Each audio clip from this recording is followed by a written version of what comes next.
I want to give you some disturbing examples. Between 2022 and August 2023, the UK's Intelligence and Security Committee reported at least 15 attempted kidnappings or assassinations targeting Iranian dissidents and prominent Jewish individuals residing in the UK. These were frequently executed by third-party agents and proxies. In late 2022, the Iranian IRGU Unit 840 plotted to assassinate 2 London-based journalists affiliated with Iran International, known as the Wedding Operation, and this plot was uncovered by a double agent before it could be carried out.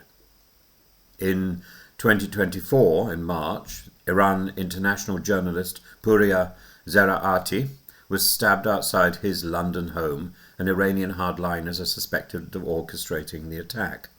In May 2025, UK counter-terrorism police arrested 5 individuals, including 4 Iranian nationals, in connection with a planned attack on the Israeli embassy in London. The alleged plot was linked to IRGC operations. Overall, UK authorities have disrupted over 20 Iran-linked kidnappings or assassination attempts on UK soil since 2022. That's just one nation. Let's look at another, Russia. While there's fewer new overt physical attacks attributed to Russia that have emerged since 2021, Russia remains a leading perpetrator of transnational repression, particularly through persistent use of Interpol red notices to harass critics and dissidents abroad, especially targeting journalists and political activists. Half of all public notices currently circulating originate from Russia. There's a global pattern of assassinations and attempted killings of exiled dissidents, with Russia accounting for 7 of the 26 documented assassination attempts in the Freedom House survey of the last decade. This is really the problem, and we can go back. We can go back to the stark truth. The United Kingdom is not merely a sanctuary for exiled students and dissidents. It has become a battleground, a hidden battlefield where authoritarian regimes of various hues pursue their critics not through diplomacy or espionage alone, but by direct acts of repression, here in our communities, on our streets. We recall the brazen poisoning of Alexander Litvinenko in 2006 and the Novichok attack on the Skripals in 2018. But a new report by Parliament's Joint Committee on Human Rights reveals that these were not isolated incidents, they were early tremors. What we now face is a sustained campaign of intimidation, surveillance and violence. And transnational repression, or TNR, refers to the actions of foreign governments that extend their coercive reach beyond their own borders to target individuals overseas, often dissidents, journalists or diaspora communities. And the tactics are varied: online harassment, legal intimidation, surveillance, threats to family members abroad, and in some cases attempted abduction or assassination. MI5 reports a 48% increase in state threat investigations since 2022. This is not theoretical.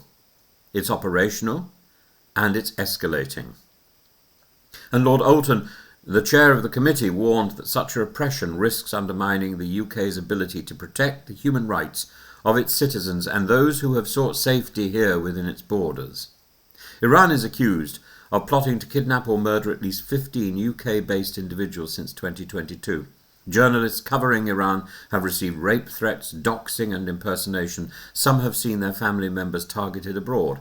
Russia continues to exploit Interpol's red notice system to hound political opponents and journalists. Legal harassment, or SLAPPs, strategic lawsuits against public participation, are launched to financially exhaust critics, particularly those who investigate Kremlin-linked corruption. But they're not alone. The report cites other countries too, including Rwanda, Pakistan, Eritrea, India, as countries credibly accused of TNR. In the Eritrean case, there's even talk of extorted diaspora taxes and surveillance in churches. The UK response has been piecemeal, reactive and bureaucratically timid. There's no universally accepted definition of transnational repression. There's no dedicated national reporting hotline. Police training seems patchy and inconsistent. The committee uncovered a postcode lottery of enforcement, with victims in one city met with urgency and in another with confusion or neglect.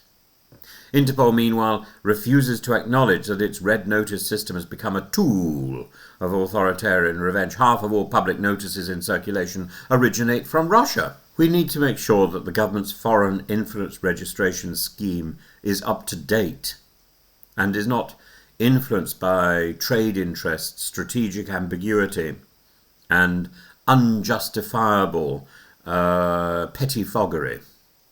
This is not simply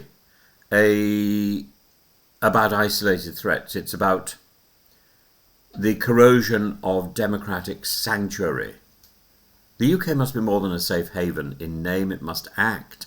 And the committee's recommendations are extensive but quite reasonable. We must define TNR in law. We must mandate police training. We must establish a national TNR reporting line, sanction individuals and governments responsible, and challenge Interpol's politicised abuse.